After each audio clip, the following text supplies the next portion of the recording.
So you were planning a well-deserved vacation when Sully crossed your... Yeah. Show business all the way. You know, show business gets in the way of everything. Pregnancies, you know, one of my, I could go through and tell you, like in one movie, here I only have 3 kids, and in this next scene, I now have 4 kids because one was born, you know, in between shooting one thing or another. Life gets in the way.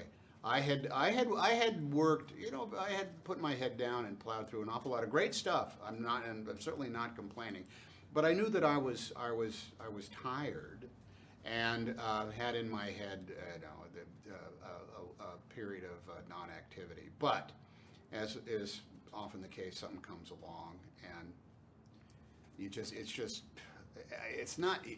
None of it is about business reasons. That's not what you work through. The fact is, I read the screenplay written by Todd, and I read it in 17 minutes, and I was infected with, you know, the bug of imagining the story. And once that happens, you're doomed. The only thing you can do is hope that it works out schedule-wise. And I talked to Clint, and we know each other enough in order to. The pleasantries didn't go on for very long, as I'd met him before, and he said, "Hi, where are you?" "I'm in a car." "Oh, where are you driving?" "I'm driving into L.A." "Oh, okay. Well, I'm in Budapest." "Hey, this is great." "Yeah, it is pretty great." When do you want to start?" "Well, I think we have to start in October because we need the Hudson River." "All right. Well, and then that's all it was. It was just the logistics in the calendar.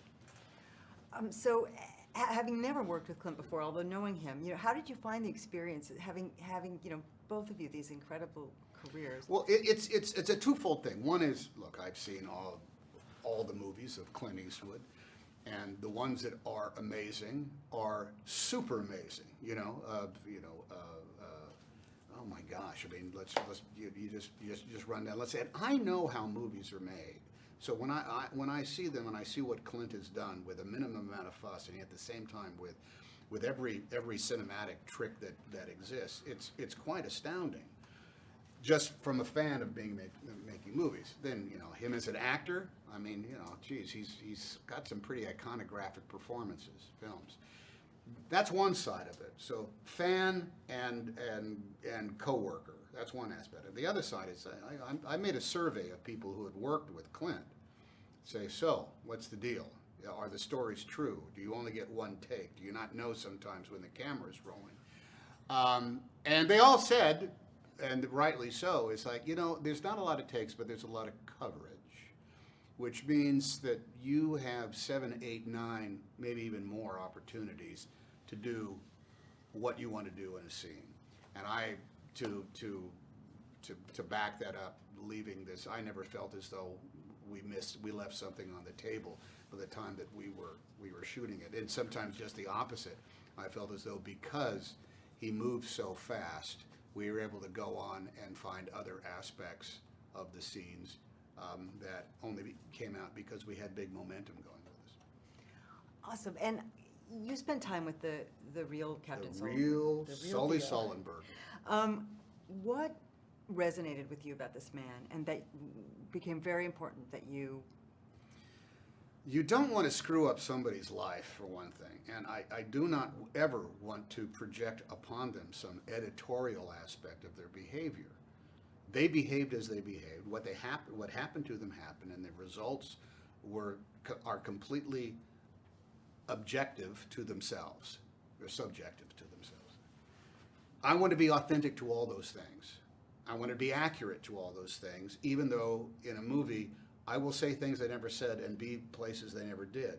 I will be interpreting moments that are nothing like what actually happened. But I want to do all those armed with as much authenticity as possible. Part of that is, you know, with a guy like Sully, he walked me through the script. He had a big dog-eared, notated version of one of the early drafts, and he was going through it, even scenes I'm not in, because I know you're not in this, Tom, but I want you to know,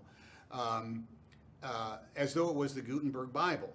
And on one hand, I said, look, that's easy to change, Sully. You know, we could change these names, and you know, any verbiage in there can be altered. But what's the other aspect of it? What is the stuff in here that is editorial, or what's the word I'm looking for? Is it objective or it's objective moment examination of what went on? That's the stuff that's more important. Now, oddly enough, there was procedure that was in the screenplay that, by altering it, became more emotionally authentic to what went on. There were other things to it that were just slapped in for the sake of it. Like, for example, Jeff Skiles has never had a drink in his life. And there was an early draft of the screenplay, and they said, "Do you drink?" He said, "Oh, I haven't had a drink for 8 years," meaning that he had been an alcoholic and then was down. No, he didn't. So he was like, "You can't say that Skiles was ever." And I said, "Well, then it's out." And he goes, "Oh, all right." So knowing how it works and knowing what we're going to have to do it sooner or later, I felt that was my job in order to weigh the differences in between with him and himself. And there was some stuff I said, well, you might have to fight with Clint on that, or I don't know how key that is to what Todd wrote. But by and large, all of it was in order to get to this place in the film, in the relationship that I had with Sully, with me and him, is what I wanted. I wanted the jungle drums to be beating. I wanted to hear the same drums that he heard. And whether or not we did that or not is open to interpretation. But between his book, you'd have to ask him, how authentic. I don't know if we did everything exactly perfectly, but the big aspect, because his book does not have the period of time of waiting for the NTSB hearing or the results of it. And I said, why isn't it in the book? And he said, because it hadn't happened yet. He had written the book before that happened. So finding out about the pressure of that, this could have been a screenplay in which that was truly fake and just, ratcheted up because you got to make a movie about it. And it turned out to be the opposite. It was actually much more emotional for Sully, the 18 months that he spent. The only thing we did is we compressed it so you don't really know how much time went between the two. But that ended up being even more so than what Todd wrote. But the good news about that is that you carry that around inside your head. It's not something that you don't place placards right next to it. You just do it. Why do you think that the events of January 15, 2009 were so remarkable? My philosophy is because of what didn't happen. We had gone through 9/11. The last thing the world needed to see, and the last thing New York City wanted to experience, was a bunch of dead people against the skyline of New York City. They did not to see more wreckage, more flames on the water. They did not want to experience a moment where, guess what? Everything fell apart one more time. The opposite happened, which on one hand is something to celebrate, but the bullet dodged, I think, is why it has this emotional resonance. Can you imagine what the next 10 days would have been like in New York City, with the river right there, with the bodies that would have been pulled out of the water, and all the story. The New York Times would have run that same story of all the little pictures of all the people who have been lost. And in that picture, you would have seen some sense of what America is, the different fabric, regular, ordinary lives of people in New York and Charlotte, North Carolina, the crew. You would have seen all that again, and it would have been a massive long moment of national mourning. And instead what happened was our institutions proved worthwhile, the people who were prepared and who's or the professionals that did it actually did their job, and guess what?